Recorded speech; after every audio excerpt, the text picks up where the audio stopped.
আর সেই ভগবান তিনি কেমন? বিশ্বব্রহ্মাণ্ডে বিভিন্ন রূপে তিনি বিস্তার করেন নিজেকে। যখন যে দেশে যেমন ভাবে দরকার তখন তেমন ভাবেই নিজেকে প্রকাশ করেন। যে দেশে নিরাকার ব্রহ্মের উপাসনা তিনি নিরাকার হয়েছেন, যে দেশে সাকার ব্রহ্মের উপাসনা সে দেশে সাকার মূর্তিমান হয়েছে। কিন্তু মূর্তিমান হোক আর মূর্তিহীন হোক, ঈশ্বরের শক্তি ভক্তের কাছে বিভিন্নভাবে প্রতিভাত। জল যেমন একটা গ্লাসের মধ্যে রাখলে সেটা গ্লাসের আকারও ধারণ করবে, বাটিতে রাখলে বাটির আকার ধারণ করবে, আবার থালার মধ্যে রাখলে থালার মধ্যে ধারণ করবে থালার আকার, সমুদ্রে থাকলে সমুদ্রের মতো। ঠিক তেমনি ভগবানের ওই রকম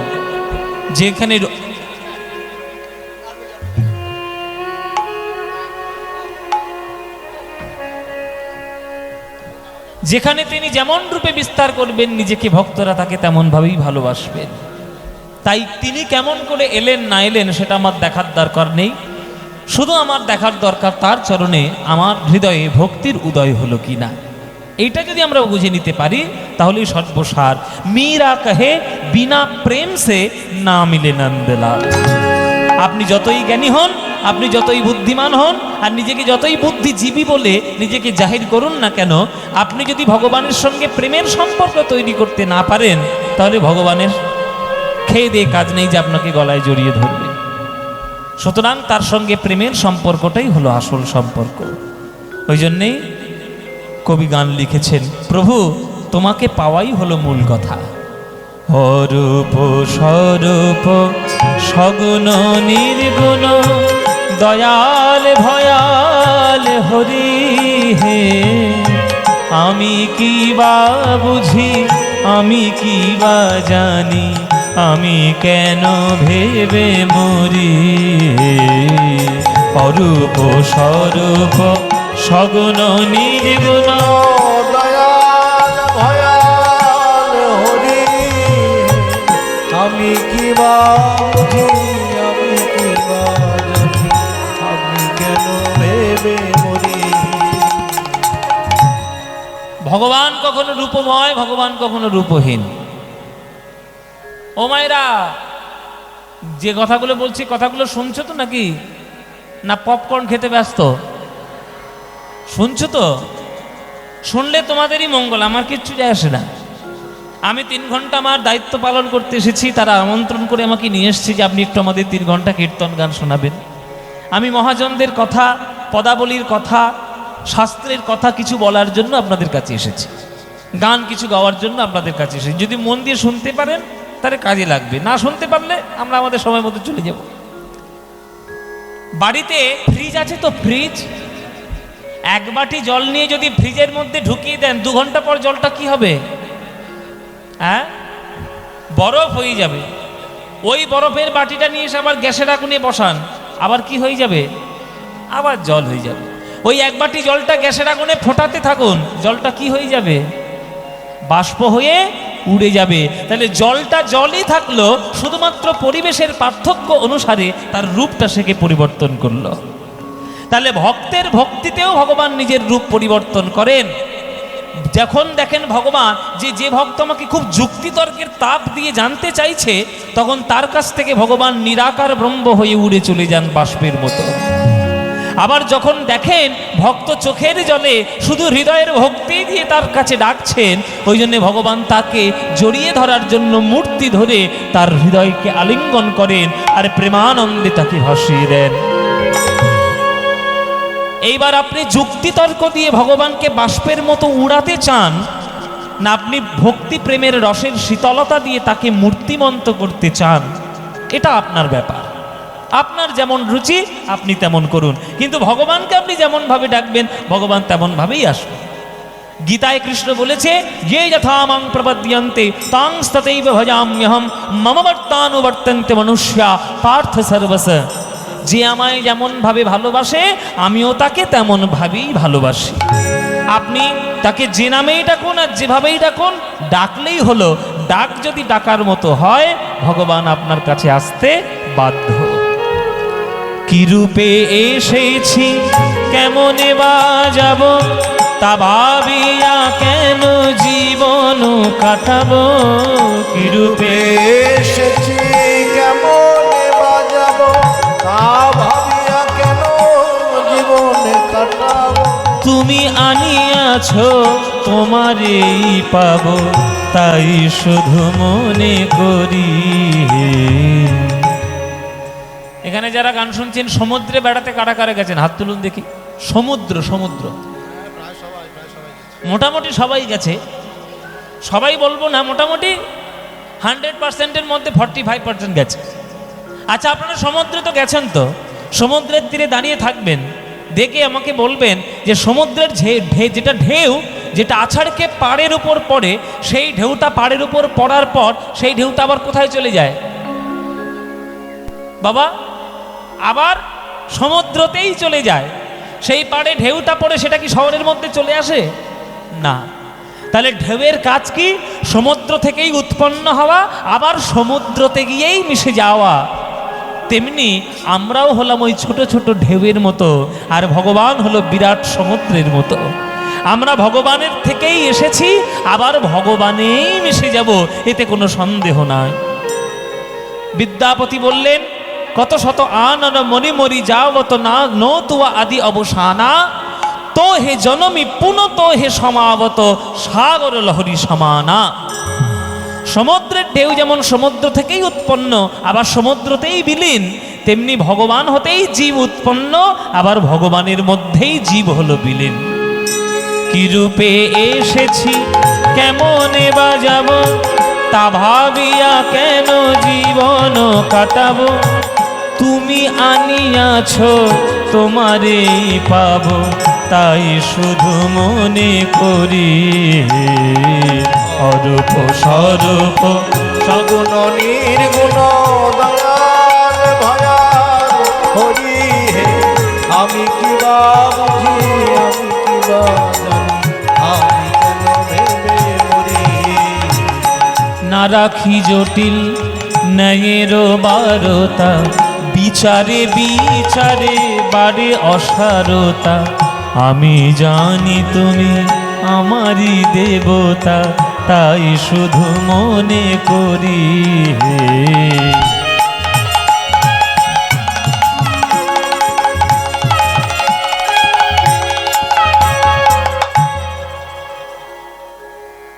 যত শিক্ষা বাড়বে, যত জ্ঞান বাড়বে, আর যত যুক্তি বাড়বে, মানুষ কিন্তু তত ভক্তির থেকে দূরে সরে আসবে।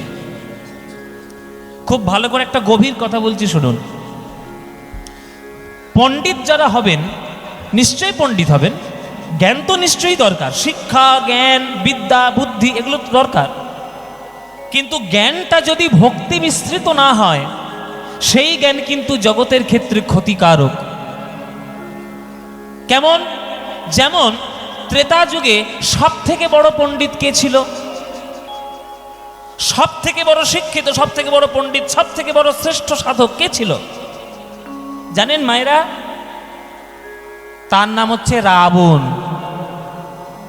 রাবণের মতো পণ্ডিত আর রাবণের মতো শাস্ত্রজ্ঞ, রাবণের মতো রাজনীতিবিদ, রাবণের মতো যুদ্ধ নীতি, রাবণের মতো গান বাজনা কেউ তখনকার দিনে জানতো না। তিনি সকল জ্ঞানের অধিকারী ছিলেন, কিন্তু সমস্যা কোথায়? ভক্তি নিয়ে। ভক্তিবিহীন ছিলেন। এত শাস্ত্র জানার, এত জ্ঞানের পাণ্ডিত্যের অহংকার বেড়ে গেছিল যে অহংকারে রাবণ তার সমস্ত জ্ঞান ভক্তিটা লুপ্ত করে ফেলেছিল। অথচ তার মতো জ্ঞান কিন্তু ত্রেতা যুগে কারণ নয়।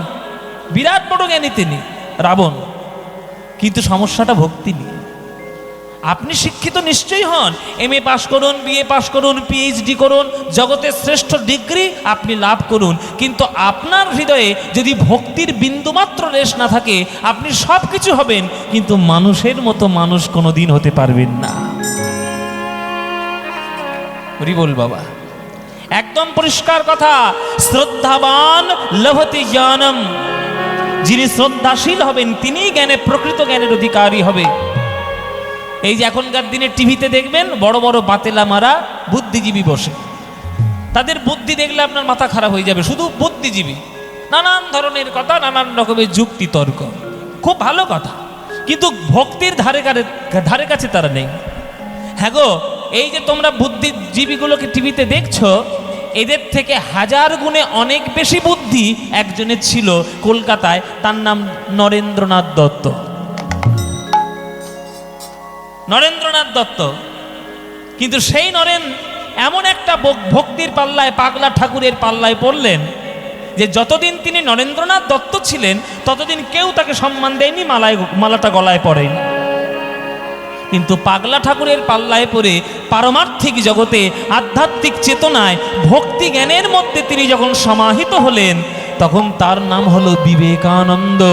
আর এমন নামটা হলো যে সারা ভারতবাসী তার চরণে মাথা নোয়ানোর জন্য আকুলি বিকুলি হয়ে আছাড় খেয়ে পড়ল। তাহলে আপনি কি হতে চান? ওই টিভিতে বড় বড় বাতেলা ঝাড়া বুদ্ধিজীবী হতে চান, না বিবেকানন্দ হতে চান? আপনার আদর্শ কে হবে? আমি আমেরিকায় গেছিলাম 5-6 মাস আগে, আমি আবার যাব পুজোর সময় 1 মাসের জন্য। আমেরিকায় একটা শহরে একটা গোটা বড় রাস্তার নাম লেখা রয়েছে পরিষ্কার বড় বড় অক্ষরে, দ্য বিবেকানন্দ ওয়ে। বাঙালি হিসেবে বুকটা তখন গর্বে ভরে ওঠে যে কোথায় একটা কলকাতার ছেলে, সে এসে আমেরিকার মতো পাশ্চাত্য দেশের শহরে, আধুনিকতার শহরে এমন সে ধর্মকে প্রচার করেছে যে তার চরণে আমেরিকাবাসী পর্যন্ত মাথা নত করতে বাধ্য হয়েছে। তাহলে আপনি কোন যুক্তিবাদীর কথা শুনবেন? নিজেকে শো অফ করা বুদ্ধিজীবী, না আধ্যাত্মিক জগতে চেতনা জাগ্রত যিনি করেন সেই বিবেকানন্দের মতো বুদ্ধিজীবী? তাহলে যুক্তি থাকা ভালো, জ্ঞান থাকা ভালো, বিদ্যা থাকা ভালো, সেটা যদি ভক্তিবিহীন হয় তাহলে সে কিন্তু জগতের পক্ষে বিরাট বড় ক্ষতিকারক।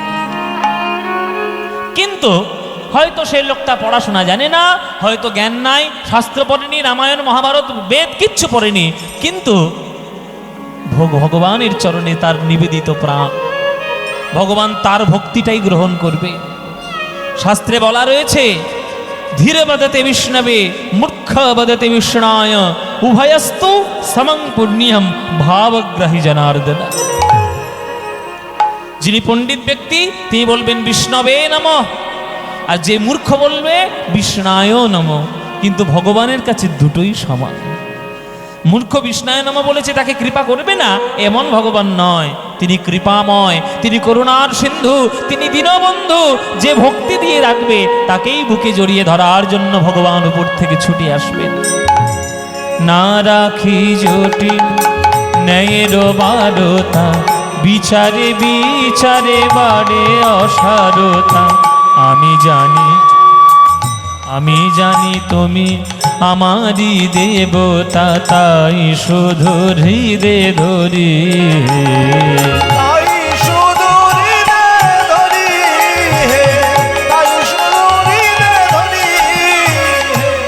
তাই বলে ডাকি প্রাণ যাহা চাই, ডাকিতে ডাকিতে জীবন জুড়ায়। তাই বলে ডাকি প্রাণ যাহা চাই, ডাকিতে ডাকিতে জীবন। যখনই যে রূপে প্রাণ ভরে রয়, তাই দেখি প্রাণ ভরিয়ে। অরূপ স্বরূপ সগুণ নির্গুণ, দয়াল ভয়াল হরি হে। আমি কি বা বুঝি, আমি কি বা জানি, আমি কেন ভেবে মরি। স্বরূপ সগুণ নির্গুণ, দয়াল ভয়াল হরি। আমি কি বা বুঝি, আমি কি বা জানি, আমি কেন ভেবে মরি, আমি কেন ভেবে মরি, আমি কেন ভেবে মরি।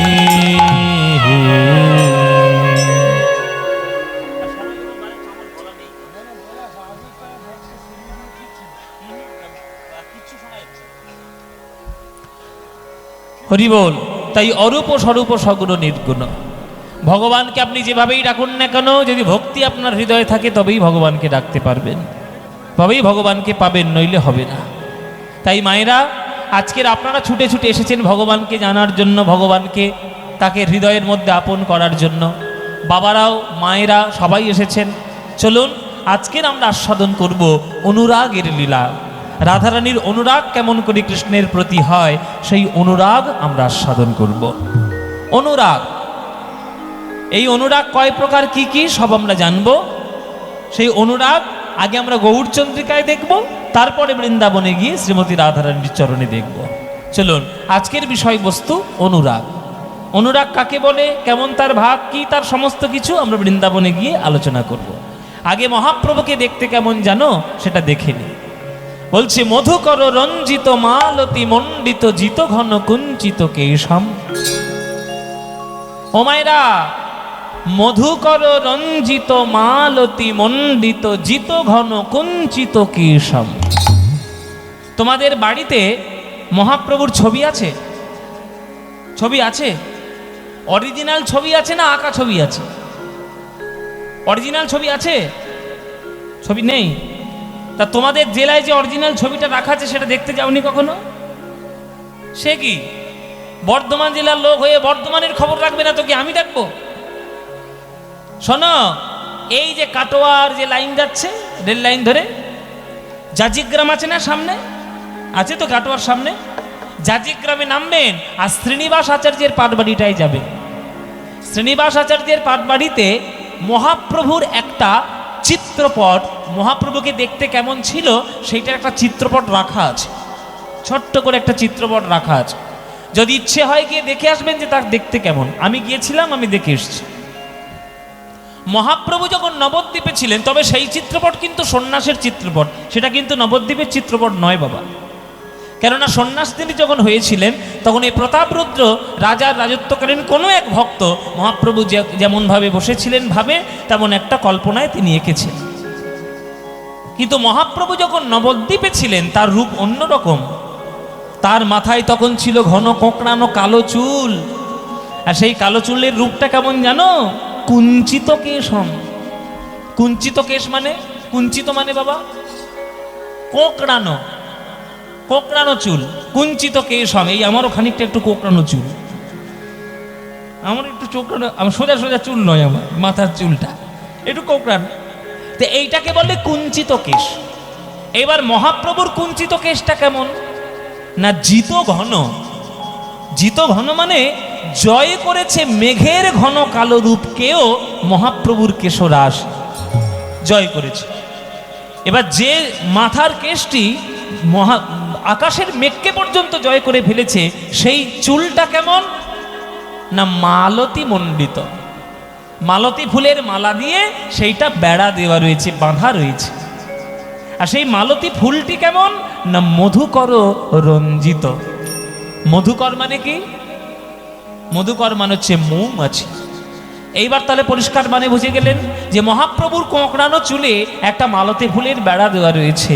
সেই বেড়াটা এত মধুময় যে হাজার হাজার লক্ষ লক্ষ মৌমাছি যেন সেখানে বসেছে, আর সেটাকে আর মালতী ফুলের বলে মালা বলে মনে হচ্ছে না, সেটাকে মনে হচ্ছে যেন মৌমাছির মালা। এত সুন্দর মহাপ্রভুর কেশরাশি, এত সুন্দর তার অপরূপ রূপ, তার দিকে যে একবার তাকাচ্ছে সে একেবারে পাগল হয়ে যাচ্ছে ওই গোরা রূপের প্রেমে। তাহলে তার বদনটা কেমন? ওগো তিলক বিনিন্দিত শশধর রূপক তিলক বিনিন্দিত শশধর রূপ। এইগুলো হচ্ছে কীর্তনের আদি গান বাবা, এগুলোই অরিজিনাল কীর্তন। এই তালটির নাম বড় দুটো কি, শুরু করলাম তার দ্বিতীয় অংশ তিলক বিনিন্দিত শশধর রূপক। তিলক বিনিন্দিত শশধর রূপক যুমতি মনোহর বেশম। যুমতি যুবতী মনোহর বেশ মনোহর বেশে যুবতী মনোহর বেশ মনোহর ওই রমণী ভুলবে না কেন, ওই রমণী ভুলবে না ওগো কতই পুরুষ, কতই পুরুষ তারা কাঁদিতেছে, আমার রমণী ভুলবে না কেন, ওগো কতই পুরুষ তারা কাঁদিতেছে, গোরা রূপে নয়ন দিয়ে কতই পুরুষ কাঁদিতেছে, গোরা রূপে নয়ন দিয়ে কতই পুরুষ কাঁদিতেছে, গৌর গৌর গৌর বলে কতই পুরুষ কাঁদিতেছে, গৌর গৌর গৌর বলে কতই পুরুষ কাঁদিতেছে, গৌর গৌর গৌর কতই পুরুষ কাঁদিতেছে, গোরা রূপে নয়ন দিয়ে কতই পুরুষ কাঁদিতেছে, গোরা রূপে নয়ন দিয়ে কতই পুরুষ কাঁদিতেছে, গৌর গৌর গৌর বলে কতই পুরুষ কাঁদিতেছে, গৌর গৌর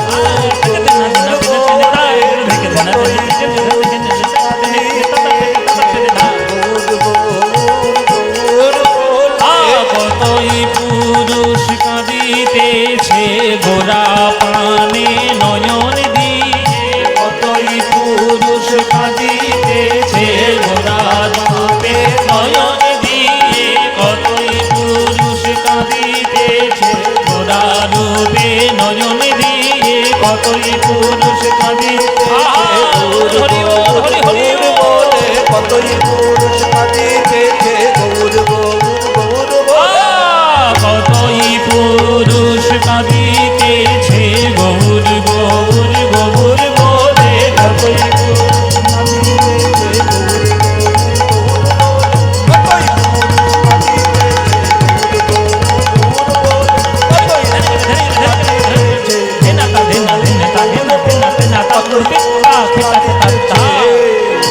রমণী ভুলবে না কেন, বলে কত পুরুষ কাঁদছে আর রমণী ভুলবে না কেন। ও মায়েরা,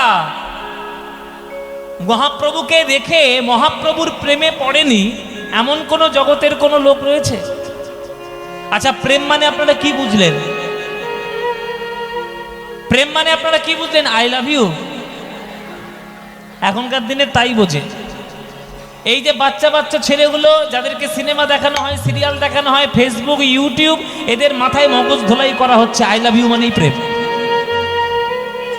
প্রেমের মানে বোঝে না তারা। প্রেমের বিভিন্ন রূপ হয়। ভগবানকে কোন রূপে আপনি প্রেম করবেন, কোন রূপে আপনি ভগবানকে ভালোবাসবেন? কয় রকমের রূপ হয়? 5 রকমের রূপ হয়। প্রেমের 5টা রূপ শাস্ত্র মতে কি কি? শান্ত, দাস্য, সখ্য, বাৎসল্য, মধুর। সবার ভক্তি ভগবানের প্রতি সমান হয় না, যে তাকে যেমন ভাবে ভালোবাসবে। শান্ত রস কাকে বলবো? যখন কোনো ভক্ত নিজেকে ভাবে জীবাত্মা, ভগবানকে ভাবে পরমাত্মা, পরমাত্মার সঙ্গে জীবাত্মার মিলন তাই জীবনের মূল লক্ষ্য, সে হলো শান্ত রসের ভক্ত। দাস্য রসের ভক্ত কারা? ভগবানকে যেভাবে প্রভু আর নিজেকে ভাবে ভগবানের দাস, শুধুমাত্র ভগবানকে সেবা করাই তার জীবনের মূল লক্ষ্য, সে হলো দাস্যরসের ভক্ত। আর ভগবান আমার বন্ধু, আমিও ভগবানের বন্ধু, এই ভেবে ভগবানকে যে ভালোবাসতে শুরু করে সে হলো সখ্যরসের ভক্ত। এই সখ্যরস কিন্তু অনেকটা উচ্চ স্তরের রস, সবার পক্ষে হবে না। আর ভগবান আমার বন্ধু, আমিও ভগবানের বন্ধু, এই বলে তুমি যদি ভগবানের মূর্তি একটা জড়িয়ে ধরে সিগারেটটা নিয়ে ফুঁকাও, তাহলে ওটা বন্ধুত্ব হলো? ওটা ভগবানের সঙ্গে ছাগলামো হয়ে গেল। এখনকার দিনের বন্ধুত্ব মানে তাই তো। এখনকার দিনের বন্ধুত্ব মানে 5টা বন্ধু এক জায়গায় হবে, মদ বিড়ি সিগারেট গাঁজা খাবে, অখাদ্য কুখাদ্য খেয়ে নষ্ট করবে জীবনটা, এটাই নাকি বন্ধুত্বের আনন্দ। ছাই। আপনারা তো কৃষ্ণলীলা এতদিন ধরে শুনছেন, বলুন তো শ্রীরাম সুদামার কৃষ্ণের সঙ্গে তো বন্ধুত্ব ছিল, তারা সিগারেট খেত? তারা ওইভাবে ভগবানের সঙ্গে ছাগলামি করেছে? না। যেখানে উচ্ছৃঙ্খলতা অতিরিক্ত বেশি, সেখানে সঠিক ভালোবাসার উপদেশ পাওয়া যায় না, সন্ধান পাওয়া যায় না। তাই ভগবানও আমার বন্ধু, আমিও ভগবানের বন্ধু। যেমন কৃষ্ণ আর অর্জুন, অর্জুন ভগবানের বন্ধু, আবার কৃষ্ণ ভগবান অর্জুনের বন্ধু। কিন্তু তাদের মধ্যে কত শ্রদ্ধা, কত ভক্তি, কত প্রেমের সম্পর্ক। তাই সখ্যরসের শ্রেষ্ঠ ভক্ত ছিল অর্জুন। অনেক উচ্চস্তরের রস। এটা 3 নম্বর। 4 নম্বর কি? 4 নম্বর কি? বাৎসল্য। যেমন ভগবানকে ভাবে আমার সন্তান, আর ভাবে আমি ভগবানের বাবা মা বা গুরুজন, এই ভেবে যে ভগবানকে ভালোবাসে সে বাৎসল্য রসের সেবক।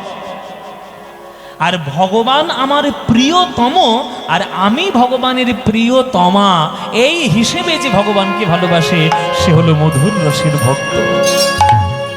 এ ভাব কিন্তু আবার যাত্রার দ্বারা হবে না। দাপর যুগে একজনেরই হয়েছিল, সে একমাত্র রাধারানী, আর কলিযুগে মাত্র একজনেরই হয়েছিল, তার নাম মীরাবাই। এছাড়া কিন্তু আর সবার মধ্যে হবে না। কেন ভগবানকে প্রিয়তম বলে মনে করা যে কত উচ্চ স্তরের। একটা সাধারণ নায়িকা নায়কের কাছে যেমন নিজেকে সম্পূর্ণভাবে মেলে ধরতে পারে, তার ভাব ভাষা বস্ত্র অলংকার দেহ মন প্রাণ, তেমনি ভগবানকেও যখন ওইভাবে কেউ ভালোবাসতে শুরু করে তখন ভগবান হলেন মধুর রসের সেবক, ওই ভক্ত হলেন মধুর রসের সেবক। তাই মায়েরা, আপনারা ভাববেন না কোনো মতেই যে আই লাভ ইউ মানেই প্রেম। ওটা খুব বাজে জিনিস। আত্মেন্দ্রিয় প্রীতিবাঞ্ছা তারে বলি কাম, আর কৃষ্ণেন্দ্রিয় প্রীতি ইচ্ছাই ধরে প্রেম না। নিজের কামনা বাসনা চরিতার্থ করার জন্য যা করব সেটা কাম, আর ভগবানকে সুখী করার জন্য যেটাই করব সেটা প্রেম। এগুলো জানতে হবে সঠিক তথ্য, নইলে হৃদয়ের মধ্যে ভক্তি উদয় হবে না। তাই মায়েরা, গৌরাঙ্গকে দেখে গৌরাঙ্গকে ভালোবাসেনি এমন কোন লোক কি আছে? কেউ নাই। বলে রমণী ভুলবে না কেন? কত পুরুষ কাঁদছে গৌরাঙ্গকে দেখে গৌর গৌর বলে। তাহলে আমি যদি সেই ভগবানকেই ভালোবাসি গৌরকে, তাহলে তার চরণে সব নিবেদন করতে হবে। কলয় গৌর মুরার, কলয় গৌর মুরার, কলয় গৌর মুরার। আস্তে পদের মধ্যে বলছে যে তিলক বিনিন্দিত শশধর রূপক যৌবতী মনোহর বেশম। ও মায়েরা, মহাপ্রভুর কপালে যে তিলকটা আঁকা আছে, ওই তিলকটা আকাশে চাঁদ উঠেছে, তো আকাশে চাঁদ উঠেছে দেখে তিলক, কপালের তিলক আকাশের চাঁদের দিকে আঙুল তুলে বলছে, এই চাঁদ, আকাশে যেমন আছিস আকাশেই থাকবি, জীবনে কোনোদিন মাটিতে নেমে আসার চেষ্টা করবি না। কেন? চাঁদ বলছে, আমি তোর খাই না, তোর পড়ি, যে তুই আমার সঙ্গে ঝগড়া করছিস। চাঁদ, আমি আছি আকাশে, আর তিলক তুই আছি মহাপ্রভুর কপালে, আমি তোর খাই না, তোর পড়ি না, তোর চালে আমার পয়সা, তুই আমার সঙ্গে ঝগড়া করছিস। মহাপ্রভুর কপালের চাঁদ চাঁদের সঙ্গে, মহাপ্রভুর কপালের তিলক চাঁদের সঙ্গে ঝগড়া করছে।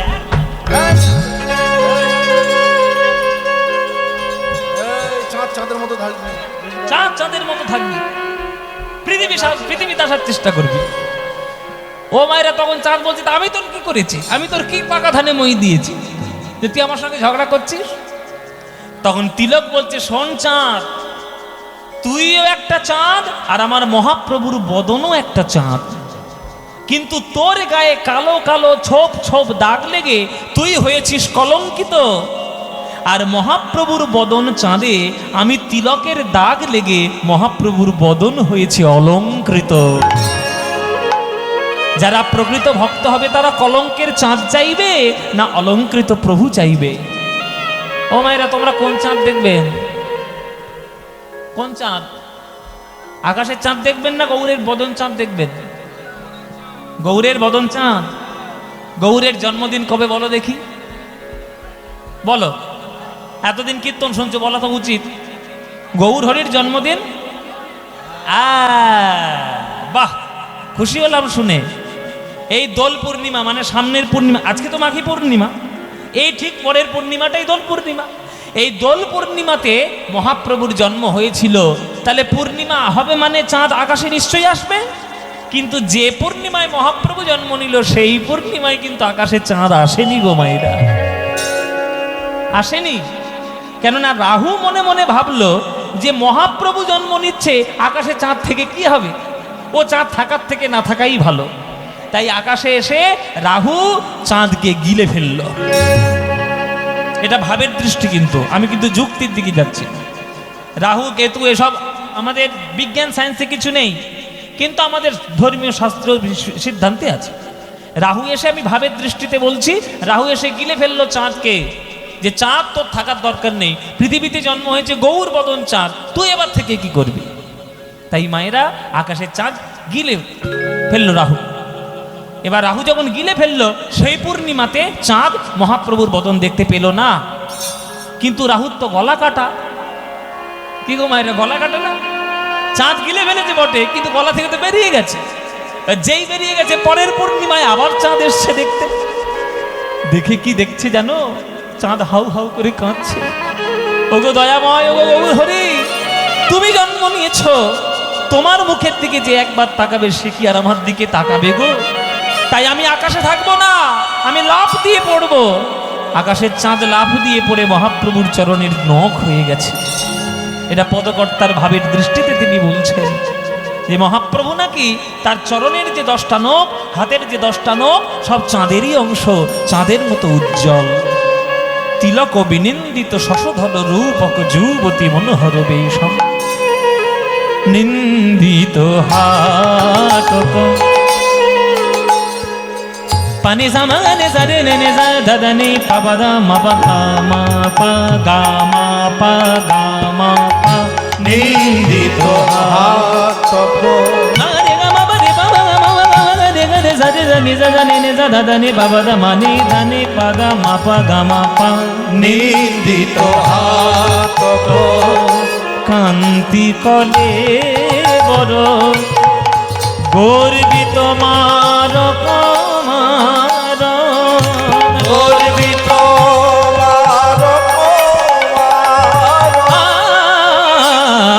গর্বিত মার কমার, গর্বিত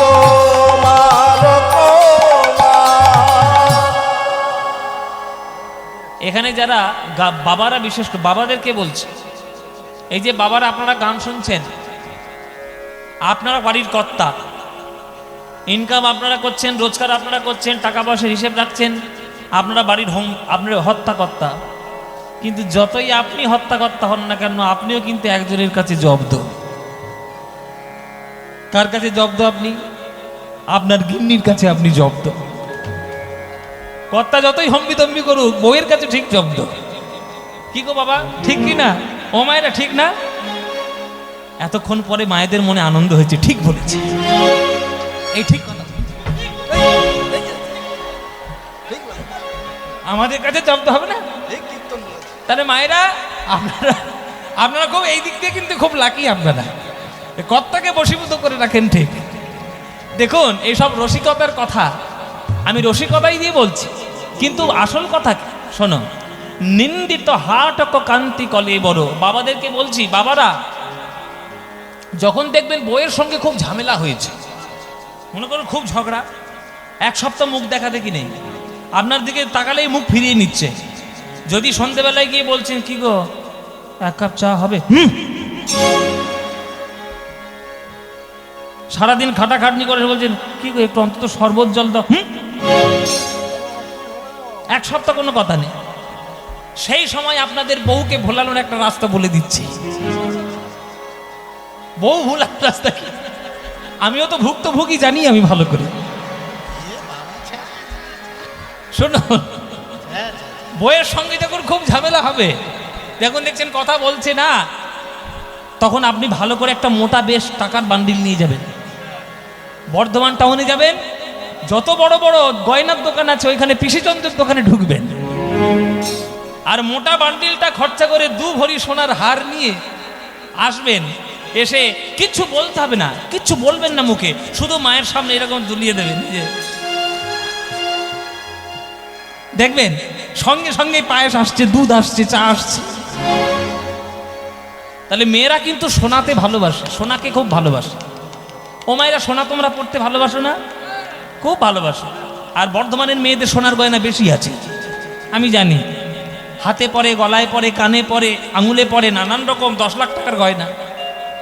কিন্তু মায়েরা, ওই পৃথিবীতে লক্ষ লক্ষ কোটি কোটি টাকার গয়নাগুলো একদিকে জড়ো করো, আর ঠিক তার পাশে বসিয়ে রাখো আমার সোনার গৌরাঙ্গ মহাপ্রভুকে।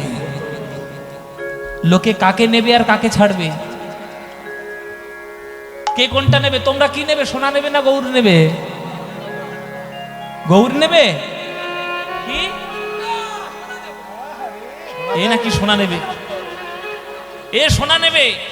এখানে গঙ্গার জল কোথায় আছে বলো, ডুবিয়ে মারবো। ও মায়েরা, তোমরা কি নেবে? গৌর নেবে। গৌরের রূপকে, গৌরের যে অঙ্গকান্তি, সেই অঙ্গকান্তিটা সোনাকে আঙুল দেখে নিন্দে করে বেড়াচ্ছে। নিন্দিত হাটক, হাটক মানে সোনা।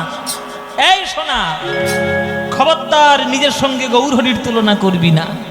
ওরে সোনা, তুই হলি একটা নিরস কঠিন ধাতু। ও মায়েরা, খিদে পেলে আপনি সোনার হাটটাকে নিয়ে খান, চষেন, খিদে মিটবে। আংটি হয়তো একটা আঙুলে আছে, আঙুলটা খিদে পেয়েছে, আংটি চুষতে শুরু করুন, খিদে মিটবে। কিন্তু আপনি যদি একবার গৌরের চরণে গৌর গৌর বলতে নিজেকে নিবেদন করে দেন, ক্ষুধা কেন, জগতের সকল দুঃখ এক নিমেষে দূর হয়ে সে প্রেমানন্দে মেতে যাবে, সকল ক্ষুধা মিটে যাবে। তাহলে গৌর বড় না সোনা বড়? গৌর বড়। নিন্দিত হাটক কান্তি কলে বড়, গর্বিত মারক মারং। আর সেই গৌর হরি কি করে জানো? ভক্তদেরকে দেখলে তার বদন প্রান্ত কেমন হয় জানো?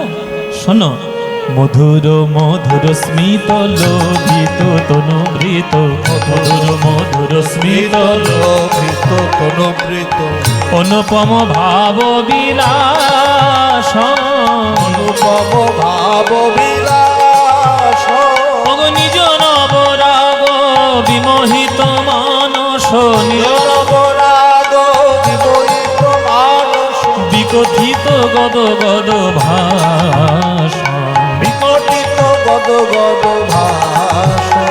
তারা ভাবে গদ গদ কথা বলে, গদ কথা বলে, প্রাণ গৌর হরি আমার গদ গদ কথা বলে। প্রাণ গৌর আমার গদ গদ কথা বলে।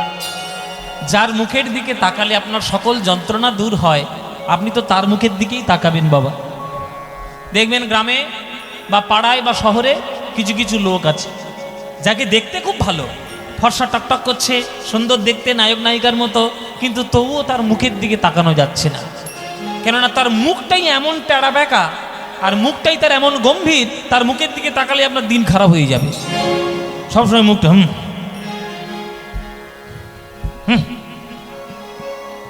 একে মুখ টেরা মেকা, মুখের দিকে তাকালে আপনার গাপিত্তি জ্বলে যাবে, আর তার মুখ আরো বাংলার 5 হয়ে যাবে যদি এই বলগোনা বাজার কমিটিটা তার কাছে কীর্তনের জন্য চাঁদা চাইতে যায়। এই যে বলগোনার এই যে বাজারের কমিটিটা যদি তার কাছে চাঁদা চাইতে যায় যে কীর্তনের জন্য, ও দাদা আরে ভাই কি খাবো, দুপুরবেলা ভাত টাত তোরা খেতে দিবি না নাকি রে? কলকাতার লাইনে কি করতে এসেছিস? আরে বলবো না, এটা বড় কীর্তন হচ্ছে। তা হোক না, অসুবিধা কি আছে? আর হোক না মানে, কত লোকের খাবার দাবার হচ্ছে, কত মানুষ খাচ্ছে, 8-9 হাজার লোক নাকি প্রসাদ পেয়েছে। বাহ, খুব ভালো, হ্যাঁ, খুব ভালো। এত বড় কীর্তন হচ্ছে। তা দাদা, হ্যাঁ। আপনার তো বিরাট বড় রাজপ্রাসাদের মতো বাড়ি, আমি তিনতলা বাড়ি নতুন করেছি। নতুন করেছেন তো। এই দুটো ফরচুনার আছে দেখছি সামনে, ও আমার আপনার। এই সবই তা দাদা, হ্যাঁ। চাঁদা চাঁদা? ভাই তোদের পয়সা নেই, কীর্তন করাস কেন? হ্যাঁ, দুপুরবেলায় ঝামেলা করতে হয়েছে। দেখেছো মুখের ভাষা, পয়সা নেই তোরা কীর্তন বলে করাস পয়সা কেন? নেই কীর্তন করস কেন? এই দিবি কি হ্যাঁ কি না? এই দুপুরবেলা এসছে, দে দে দে, যাও দে, ছেড়ে দে, ছেড়ে দে। দে দে, বাজারতে যা, ফ্রিজে দে, ছেড়ে দে। ওহো মায়েরা, 500 টাকা ছিঁড়িটা দেখো খেলি। বাজার করে ফিরেছে আলু কিনতে গিয়ে, ওইটা ডেকে দিয়েছে খাতার পাতার তলে, বলে কীর্তন নিয়ে এলেই ওইটা চাঁদা দেবো। হ্যাঁ ধুলো, তোর পয়সা নিয়ে তুই মো। একে সে তার মুখটা টাড়া বেঁকা, একেই তার মুখটার দিকে তাকালে গাফিত্তি জ্বলবে, আর কীর্তনের জন্য চাঁদা চাইলে আপনার তার মুখ বেঁকে যাবে। কিন্তু মহাপ্রভু তার মুখটাই এমন, ঠোঁটের কোণে এমন মুচকি হাসি, যে মুখের হাসিটার দিকে তাকালে জগতের যন্ত্রণা সকল কিছু দূর হয়ে যাবে। ভবরোগ, মায়ারোগ, সংসার রোগ, ত্রিতাপ জ্বালা সব এক নিমেষে দূর হয়ে যাবে। আপনারা বলছেন এসব কথা শুধু শুনতেই ভালো লাগে, প্রমাণ কি আছে? তাহলে প্রমাণ নেই। জগাই মাদাই সব থেকে বড় প্রমাণ, চাঁদ কাজী সব থেকে বড় প্রমাণ, চাপাল গোপাল প্রমাণ, কেশব কাশ্মীরি প্রমাণ, সার্বভৌম প্রমাণ, হাজার হাজার প্রমাণ পড়ে রয়েছে চৈতন্য চরিতামৃতে। এই নিজ নব রাগ ও বিমোহিত মানস বিকতিত গদগদ ভাষা, পরমা কিঞ্চন কিঞ্চন নরগণ, পরমা কিঞ্চন কিঞ্চন নরগণ করুণা বিতরণ শীলং, পরমা কিঞ্চন কিঞ্চন নরগণ করুণা বিতরণশীল, ভোগিত দুর্মতি রাধা মোহন, ভোগিত দুর্মতি রাধা মোহন, ভোগিত দুর্মতি রাধা মোহন, ভোগিত দুর্মতি রাধা মোহন, নামক নিরূপম লীল, নামক নিরূপম নীল। পদকর্তা রাধামোহন ঠাকুর বলছেন যে গোবিন্দ চরণে, গৌর চরণে যেটা পাবে সেটাই হলো সর্বোৎকৃষ্ট, সেটাই সর্বশ্রেষ্ঠ। রাধামোহন ঠাকুর বলছেন যে বিভিন্ন দেবদেবীর পুজো করলে বিভিন্ন রকমের লাভ পাওয়া যায়। এই যে কিছুদিন আগে সরস্বতী পুজো করলে, কেন পুজো করলে মায়েরা? সরস্বতী পুজোর কেন করে? বিদ্যা বুদ্ধি যাতে লাভ করে, তার জন্য সরস্বতী পুজো। লোকে লক্ষ্মীর পুজো করে কেন? ব্যাংকে যাতে টাকা পয়সা বেড়ে যায়। বিশ্বকর্মা পুজো করে কেন? যাতে কলকারখানা ভালো হয়। গণেশের পুজো করে কেন? যাতে ব্যবসা বাণিজ্য ভালো হয়। কিন্তু এদের যার যার পুজো করছেন সবার কাছে যাবেন, পাটা জড়িয়ে ধরে বলবেন, হে দেবতা, হে দেবী, আমি কিচ্ছু চাই না, শুধুমাত্র রাধা গোবিন্দের ব্রজ প্রেম আস্বাদন করতে চাই। কারোর দেওয়ার ক্ষমতা আছে? সরস্বতী, কালী, ওই গণেশ, লক্ষ্মী পারবে? সে প্রেম আপনাকে পেতে গেলে গৌরের চরণ ধরতে হবে। একবার গৌরের চরণ ধরো, সঠিক ভক্তি করো, দেখবে প্রেমে তোমার হৃদয় এত পূর্ণ হবে যে জগতের শ্রেষ্ঠ ধন তুমি লাভ করতে পারবে। তাই মায়েরা, সকাল সন্ধে বা ঘরে বাইরে যেখানেই থাকবে, গৌরের নাম নিতে যেন কোনোদিন ভুলো না। যখনই সময় পাবে হৃদয় দিয়ে প্রাণ ভরে আনন্দ করে গাইবে, ভজ গৌরাঙ্গ কহ গৌরাঙ্গ লহ গৌরাঙ্গের নাম রে, ভজ গৌরাঙ্গ কহ গৌরাঙ্গ লহ গৌরাঙ্গের নাম। আমি হঠাৎ করে ধরেই ফেললাম গানটা বাবা, এই গানটা ভাল লাগে? হ্যাঁ, যদি বলেন তাহলে গাইবো, নইলে বন্ধ করে দেবো। গানটা গাইবো? ও মায়ের এই গানটা ভাল লাগে তো? ভজ গৌরাঙ্গ গান ভাল লাগে? সিরিয়ালের দিব্যি, দিব্যি না দিলে কথা শুনবে না। ও মায়েরা, সিরিয়াল বেশি ভালো না কীর্তন বেশি ভালো? তাহলে এই যে ভজ গৌরাঙ্গ গান সবার প্রিয় গান, তাহলে ভজ গৌরাঙ্গ কহ গৌরাঙ্গ লহ গৌরাঙ্গের নাম রে, এই গানটি মায়েরা তোমাদের যাদের যাদের ভালো লাগে না উলুধ্বনি দাও তারা জোরে জোরে। দেখো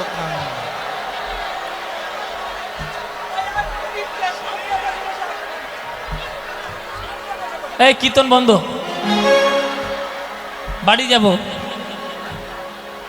ও মায়েরা কি করলে? এক কলসি দুধে এক ফোঁটা চোনা ফেলে দিলে। আমি কি বললাম আর কি করলে দেখো। আমি বলছি যে যারা যারা এই গানটা ভালোবাসো না তারা উলুধ্বনি দিতেছে।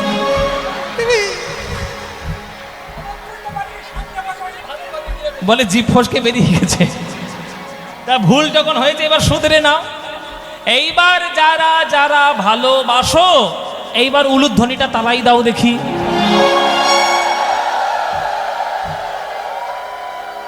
না না ভালোবাসে, ভুল করে দিয়ে ফেলেছি কি করবে। তাহলে ভালো যখন, আচ্ছা বাবারা ভালোবাসো তো নাকি? বাবারা ভালোবাসেন তো? যেসব বাবারা ভালোবাসেন হাত তুলে একবার বলুন দেখি নিতাই গৌর হরি বল। বাহ, তাহলে বাবারাও ভালোবাসে। আর এই গানটা আপনারা যদি গত বছর গোটা সারেগামাপা দেখেন তাহলে এই গানটা আমি কিন্তু সারেগামাপায় গিয়েছিলাম। আপনারা দেখেছিলেন? হ্যাঁ সারেগামাপা দেখেছিলেন। আবার তো সারেগামাপা আসছে 3 মাস পর, আবার দেখবেন তো? অনেকে বলছে বাবা তুমি নেই আমি দেখে কি করবো। আমি আবার যাবো মাঝে মাঝে, আপনারা দেখবেন। সারেগামাপা সারা বাংলা থেকে প্রতিভাগুলোকে খুঁজে খুঁজে নিয়ে আসে। তাদের একটাই বক্তব্য, গান তোমার ভালো গাইতে হবে। কি করবে না করবে দেখার দরকার নেই। এসি ঘর দেবো, এসি ফ্ল্যাট দেবো, এসি গাড়ি দেবো, খেতে দেবো ভালো, থাকতে দেবো ভালো, সব ভালো, গান ভালো করতে হবে, এটা মূল শর্ত। সকল গানের ভিড়ে আপনাদের আশীর্বাদে, আমার নিতাই চাঁদের কৃপায় আর আমার মহাপ্রভুর কৃপায়, আপনাদেরই আশীর্বাদে কীর্তন গান নিয়ে আমি চ্যাম্পিয়ন হয়েছি। আপনাদের আশীর্বাদে। এটা আমার অহংকারের কোনো জায়গাই নেই। অনেকেই এখন ইউটিউবে দিতে শুরু করেছে। হ্যাঁ আপনাদের আমি আশীর্বাদ সেরেছে, আমাকে এই অপরাধে ফেলবেন না। আশীর্বাদ যদি দেওয়ার ক্ষমতা থাকে, একটা জায়গা আছে সেখানে আশীর্বাদ, আপনি যদি যান একবার গোটা গোটা আশীর্বাদ পাবেন। যাবেন সেখানে? আধখানা চান, আধখানাও পাবেন। সেই জায়গাটায় ঘুরে এলেই হবে। জায়গাটা বলবো? জায়গাটা হচ্ছে আমার নিতাই বাড়ি, বীরচন্দ্রপুরে নিতাই বাড়ি। আমি সারেগামাপায় যাওয়ার আগে ওইখানে একবার প্রণাম করে এসেছিলাম। আমার নিতাই চাঁদ বোধহয় কৃপা করেছে। সকল কাজের মূল কাজ হলো ভক্তি, শ্রদ্ধা। এগুলোই যদি না থাকে তাহলে হবে না। তাহলে গৌরাঙ্গর নাম, গৌরাঙ্গের গান আপনারা যেখানে সময় পাবেন মন দিয়ে গাইবেন। তা আজকে সুযোগ যখন পেয়েছেন আর আমিও যখন পেয়েছি, এই গানটা আপনারা আমার সঙ্গে করতালি দিয়ে গাইবেন। গাইবেন এমন জোরে জোরে গাইবেন যাতে কাটোয়া লোকাল বন্ধ হয়ে যায়। প্রাণ খোলা গান গাইবেন। মায়েরা গাইবেন তো? চলুন। ভজ গৌরাঙ্গ কহ গৌরাঙ্গ লহ গৌরাঙ্গের নাম রে, বলো ভজ।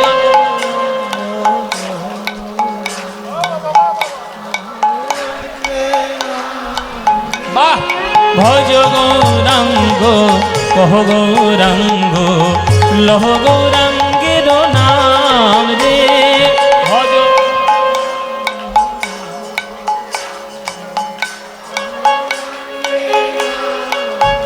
বাহ, যে জনা গৌরাঙ্গ ভজে সে হয় আমার প্রাণ রে। যে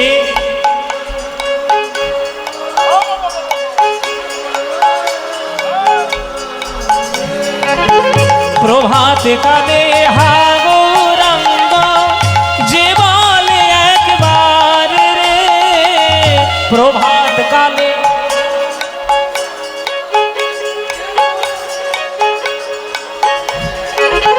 সেই জন আমার হয়, আমি হই তার রে, বলো সেই জন।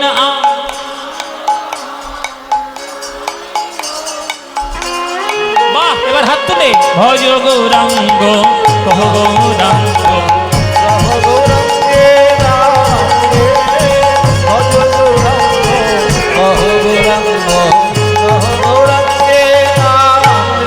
আহা, যে জনা গৌরাঙ্গ ভজে সে হয় আমার হৃদয়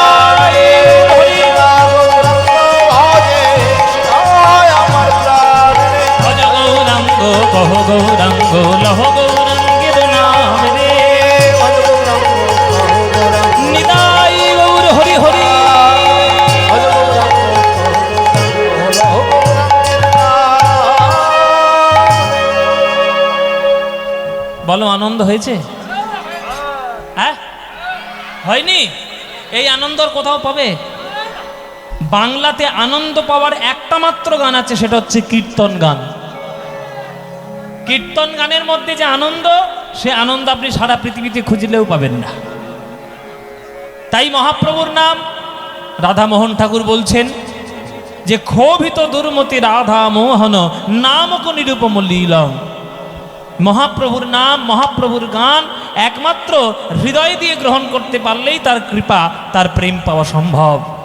কিন্তু আমি সেই অভাগা, যে সবাই প্রেম পেল, আমি সেই প্রেম থেকে বঞ্চিত হয়ে গেলাম। আমার ভাগ্যে সে প্রেম হলো না, সেই প্রেম আমার ভাগ্যে আমি পেলাম না। তাই মহাপ্রভু, মহাপ্রভু দয়া করো মোরে, আমি যেন তোমার চরণ ধরে পড়ে থাকতে পারি। নামক নিরূপম লীলং, হে নামক নিরূপম লীলং, হে নামক নিরূপম লীলং, হে নামক নিরূপম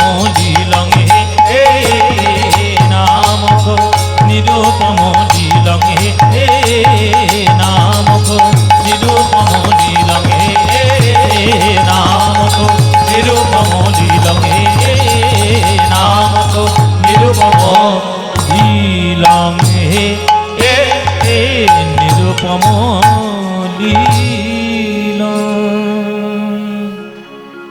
গৌরচন্দ্রিক আস্বাদন করলাম। এইবার যাব আমরা বৃন্দাবনের দিকে। এই বৃন্দাবনে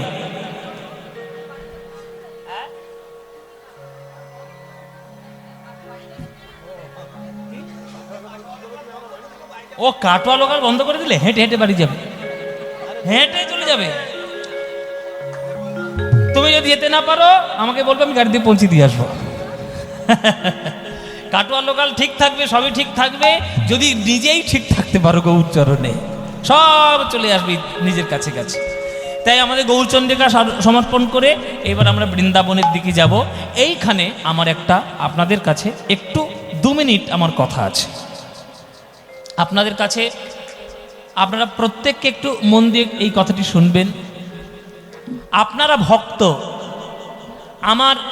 আমি বিশেষ করে আমি পশ্চিমবঙ্গের কীর্তন গাইতে গিয়ে পশ্চিমবঙ্গের সমস্ত জেলার মধ্যে আমি 3টে জেলাকে খুব শ্রদ্ধা করি, খুব সম্মান করি। 3টে জেলাকে, সেটা হচ্ছে আপনাদের বর্ধমান জেলা, আপনাদের পাশে আছে বীরভূম জেলা, আপনাদেরই পাশে আছে মুর্শিদাবাদ জেলা। এই 3টে জেলাকে আমরা খুব সম্মান করি, খুব শ্রদ্ধা করি। এই বর্ধমান জেলায় গান গাইতে আসতেও নিজেদের ভালো লাগে, কেননা এই বর্ধমান জেলা 250 পদকর্তার জন্মভূমি। যে বর্ধমান জেলায় রঘুনন্দন ঠাকুরের মতো ঠাকুর এসছেন, আপনাদের পাশেই শ্রীখণ্ডে রঘুনন্দন ঠাকুরের মতো ঠাকুর, গৌর গুণানন্দ ঠাকুর, নরহরি ঠাকুর, মুকুন্দ কবিরাজ, দামোদর পণ্ডিত, বিরাট বড় একটা টোল, এবং জ্ঞানদাস ঠাকুর, লোচন দাস ঠাকুর, মানে কত বলবো, রামচন্দ্র কবিরাজ ঠাকুর, গোবিন্দ দাস ঠাকুর, শ্রীনিবাস আচার্য প্রভু, আমি বলে শেষ করতে পারবো না বর্ধমানের এত গুণ। আমার আপনাদের চরণে ঘোর বিশ্বাসও যেমন আছে, তেমন আপনাদের চরণে একটা নিবেদনও আছে। নিবেদন হলো, বাংলার কীর্তন গান বাংলার শ্রেষ্ঠ সম্পত্তি, ঐতিহ্যময় সম্পত্তি। তার জন্য পদকর্তা জন্ম নিয়েছে বর্ধমানে 250। বীরভূমে সব থেকে প্রাচীনকাল থেকে কীর্তন হচ্ছে 800 বছর ধরে, জয়দেব গোস্বামী থেকে শুরু করে কাজী নজরুল ইসলাম পর্যন্ত বীরভূমে চর্চা হচ্ছে। আর মুর্শিদাবাদ জেলায় সব থেকে বেশি সংখ্যক পদাবলী লেখা হয়েছে। তাহলে বাংলার সাহিত্যের জগতে, বাংলার কীর্তন জগতে 3টে জেলার গুরুত্ব অপরিসীম। আপনারা সেই জেলার মানুষ, এত কষ্ট করে আপনাদের এদিকে যে কীর্তনের অনুষ্ঠানের যে অনুরাগ আমি দেখতে পাই, সেটা পশ্চিমবঙ্গে সব জায়গায় দেখা যায় না। আমার এই কর্তৃপক্ষগণ তারা হাজার হাজার মানুষের কাছে গিয়ে হাত পেতে তারা ভিক্ষা কালেকশন করে তারা আপনাদের জন্য অনুষ্ঠান করাচ্ছে। আপনাদেরকে একটা সামান্য কথা বলি, যে কীর্তনিয়ার গান শুনলে আপনার কৃষ্ণের প্রতি ভক্তি বৃদ্ধি হয়, সঙ্গীতের প্রতি ভালোবাসা জন্ম নেয়, আপনার ভগবানের প্রতি শ্রদ্ধা ভক্তির জন্ম নেয়, সেই কীর্তনের গানগুলো শুনবেন। আর যে কীর্তন শুনলে শুধু দ্বন্দ্ব আর মারামারি ঝগড়াঝাটি শুরু হয়, সেই কীর্তন শুনে কোনো লাভ নাই। আপনাদের নতুন করে কিছু বলতে হবে না, আপনারা ফেসবুক ইউটিউব সব জায়গায় খবর পাচ্ছেন, নতুন করে কিছু বলবো না আমি। আমার কথা হলো, সত্যিকারের কীর্তন যদি বেঁচে না থাকে তাহলে বাংলার আকাশে দুর্যোগের ঘনঘটা। একটা কথা মাথায় রাখুন, যদি বাংলার বুক থেকে অরিজিনাল কীর্তন বন্ধ হয়ে যায় তাহলে সেই দিন বাঙালি জাতির জীবনের চরম সর্বনাশ ঘটবে, একদম চরম সর্বনাশ। মহাপ্রভু রাধাকৃষ্ণ মিলিত তনু আমাদের বিশ্বাস তিনি এসেছেন একটাই জিনিস দিতে এসেছেন, সেটা প্রেম। জাত পাত বর্ণ ধর্ম সকল কুসংস্কার সব মুক্ত করে দিয়ে শুধু হরিভক্তি করে দিয়ে, লোকের গলার মধ্যে হরিনামের মালা দিয়ে সবাইকে ভক্ত করতে এসেছেন। সেই অরিজিনাল কীর্তন যেন বন্ধ না হয়। এমনকি এটাও আমি চ্যালেঞ্জ দিয়ে বলে রাখলাম, আমার কীর্তনের মধ্যেও যদি আপনারা পদাবলী খুঁজে না পান তাহলে আমার কীর্তন শোনার দরকার নেই, শুনবেন না। সত্যিকারের কীর্তন শুনবেন, সত্যিকারের কীর্তনটাকে ধরে রাখবেন। তার জন্য আপনাদেরও দায়বদ্ধতা রয়েছে, আমাদেরও দায়বদ্ধতা রয়েছে। সঠিক গান শোনার দায়বদ্ধতা আপনাদের, সঠিক গান শোনানোর দায়বদ্ধতা আমাদের। তাই এত কষ্ট করে এত সুন্দর একটা অনুষ্ঠান এই কর্তৃপক্ষরা তৈরি করেছে।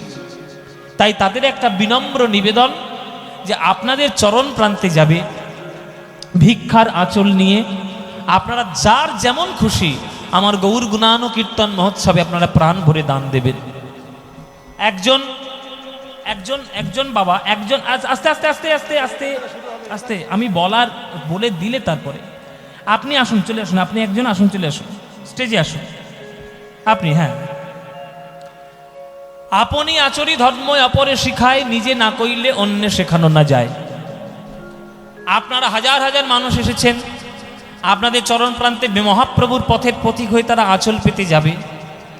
আপনাদের কাছে ভিক্ষা করার আগে আমার এই স্টেজে কর্তৃপক্ষের একজন ভক্ত আসছেন, ওনার আঁচলে আসর থেকে দান দেওয়াটা শুরু হবে।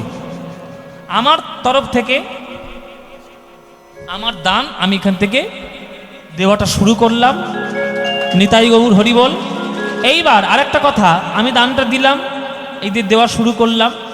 এইবার আপনাদের কাছে আপনাদের চরণ প্রান্তে যাবে, যার যত খুশি, যার যতটুকু দেওয়ার ইচ্ছা আপনারা প্রাণ ভরে একটু দান দেবেন।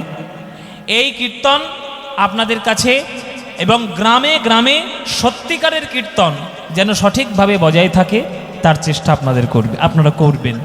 তাই আমরা এতক্ষণ গৌরচন্দ্রিক আস্বাদন করছিলাম, এবার আমরা একটা বৃন্দাবনের ভজন গাইতে গাইতে আমরা বৃন্দাবনে যাব।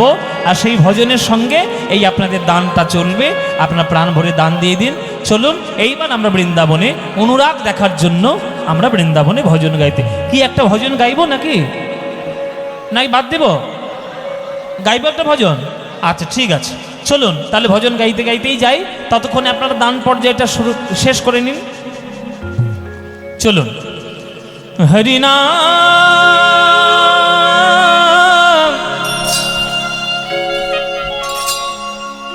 হরিনাম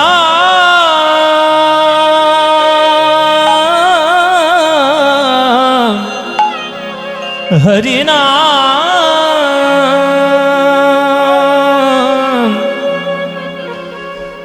হরিনাম বসে, हरिनाम बसे, हरिनाम बसे, हरिनाम बसे। जिनके हृदय हरिनाम बसे, जिनके हृदय हरिनाम बसे, तिन और का नाम लिया न लिया, तिन और का नाम लिया न लिया। जिनके हृदय हरि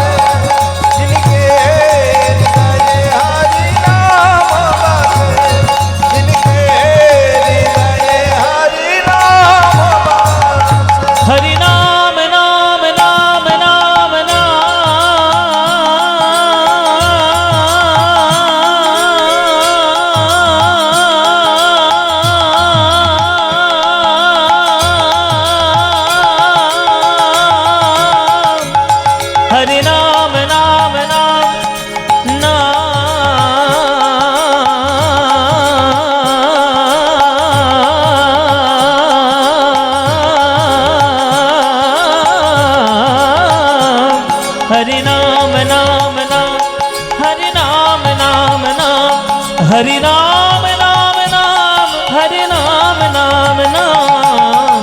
जिनके द्वार पर गंगा बहे, जिनके द्वार पर गंगा बहे, तिन कूप का नीर पिया।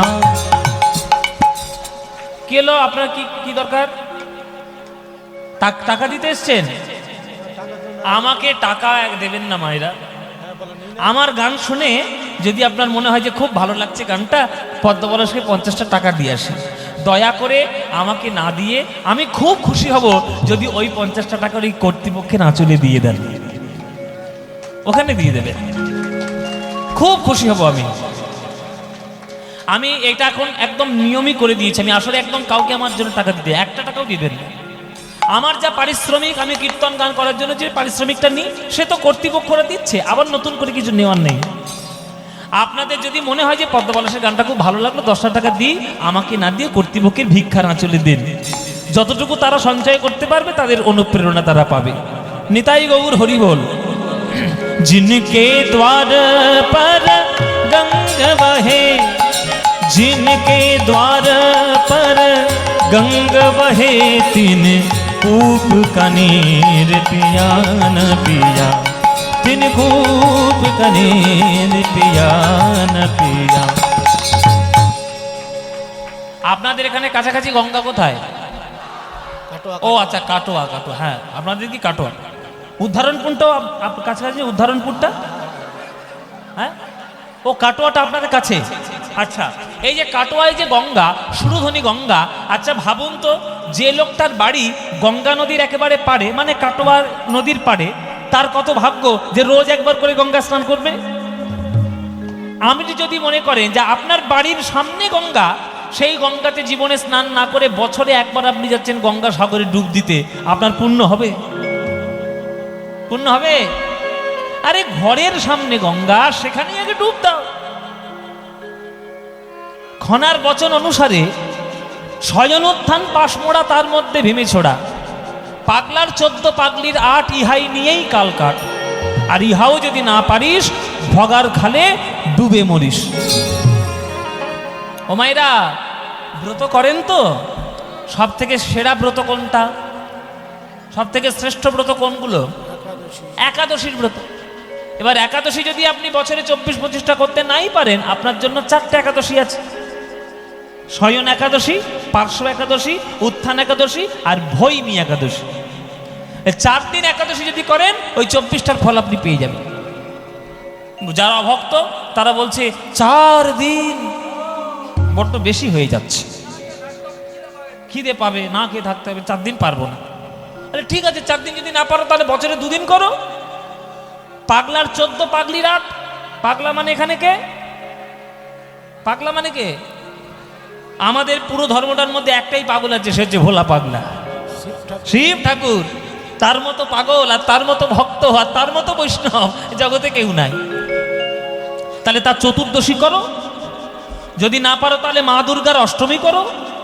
বলে 2 দিন, তাও পারবো না। বলে এটাও যদি না পারো তাহলে ভগার খালে ডুবে মরো। ভগার খাল মানে এখানে গঙ্গা, ভাগীরথী গঙ্গা, তাই ভগার খাল একটা চলতি শব্দে বলে দিয়েছি, ভগার খাল। তাই বছরে যদি আপনি কিচ্ছু করতে না পারেন, একটা দিনের জন্য অন্তত শ্রদ্ধা করে যদি গঙ্গার জলে স্নান করতে পারেন, তাহলে আপনার সকল পুণ্য লাভ হবে। কেন না, গঙ্গা যে সে নদী নয়, গঙ্গা স্বয়ং ভগবান শ্রীবিষ্ণুর পাদ পদ্ম থেকে পতিতা। তাহলে যে ভগবান বিষ্ণুর পাদ পদ্ম থেকে প্রকাশিত হয়েছে, তার জলে স্নান করলে পুণ্য তো হবেই। जिनके द्वार पर गंगा बहे, जिनके द्वार पर गंगा बहे, तिन कूप का नीर पिया न पिया, तिन कूप का नीर पिया न पिया। जिनके हृदय हरि नाम बसे,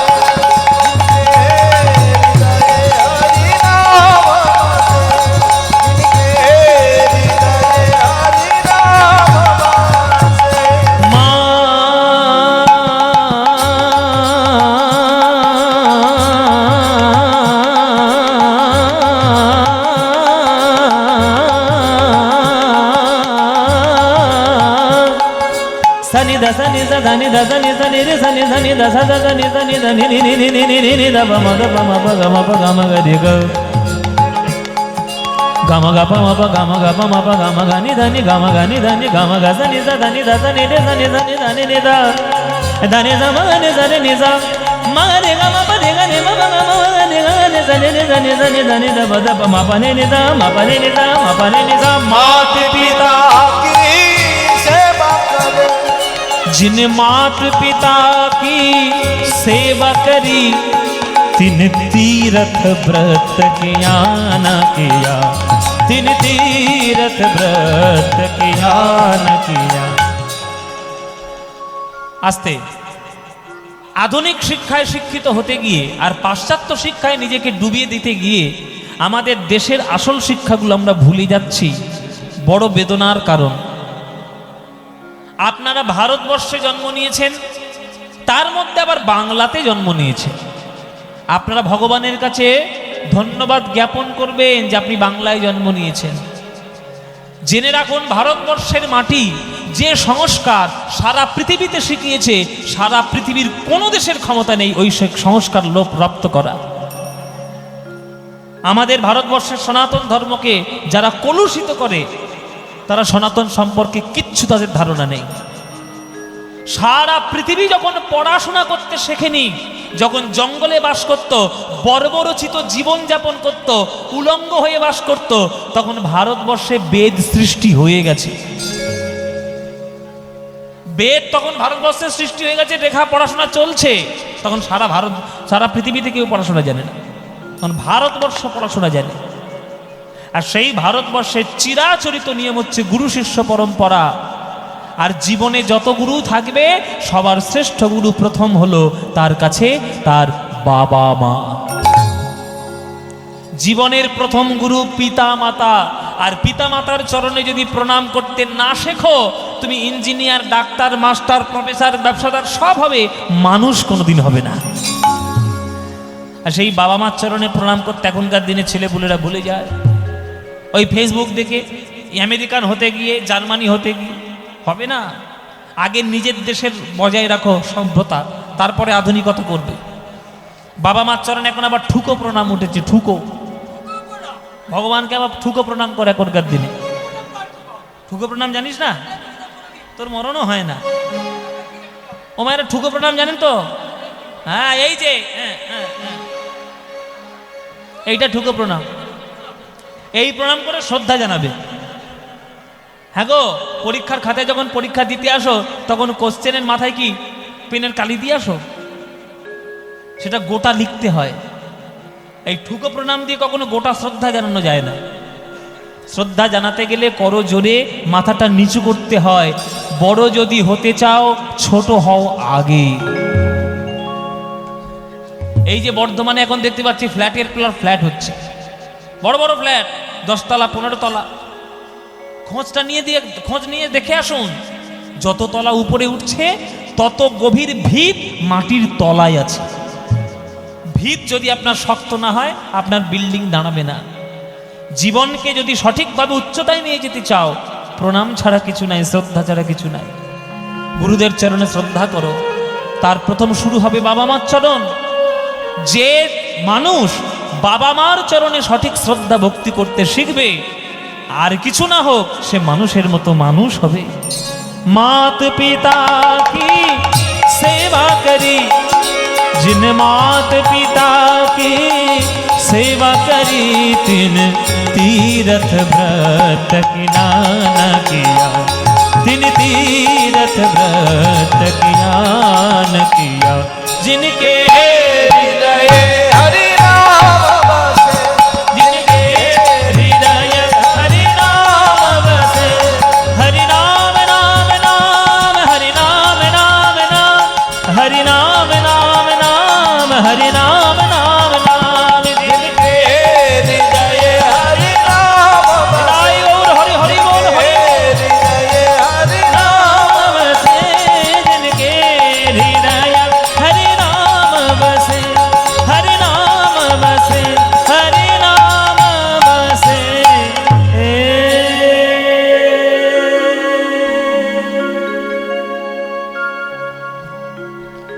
সবাই বলুন বৃন্দাবন ধাম কি, বৃন্দাবন ধাম কি, বৃন্দাবন ধাম কি, শ্রীমতী রাধা রানী কি, শ্রীমতী রাধা রানী কি, শ্রীমতী রাধা রানী কি। बोलो प्रेम से राधे राधे, बोलो राधे राधे, बोलो राधे राधे।